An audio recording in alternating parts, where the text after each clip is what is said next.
Hindi man tayo kasal, pero araw-araw pa rin kitang pinipili. Hindi dahil kailangan, kundi dahil gusto. Gusto kong gisingin ka tuwing umaga. Kahit pagod, kahit minsan hindi tayo nagkakaintindihan. Hindi man tayo kasal, pero sabay nating hinarap lahat. Yung hirap, yung pagod.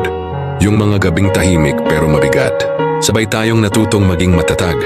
Hindi lang bilang mag-partner, kundi bilang magulang, bilang magkaibigan, bilang dalawang taong piniling manatili kahit mahirap.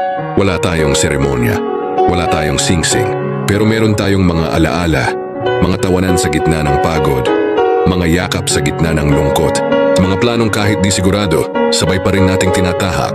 Hindi man tayo kasal pero ikaw ang tahanan ko, yung braso mo, yung pahinga ko, yung boses mo, yung ginhawa sa magulong mundo.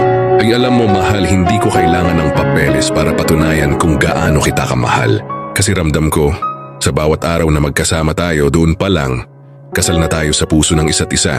Hindi man tayo kasal pero buo tayo. Hindi man tayo kasal pero ikaw ang pinili kong habang buhay.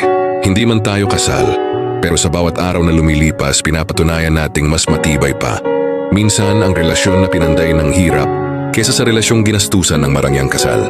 Kaya salamat mahal, dahil kahit sa hirap at ginhawa, ikaw pa rin ang pinipili ko, araw-araw paulit-ulit at buong puso.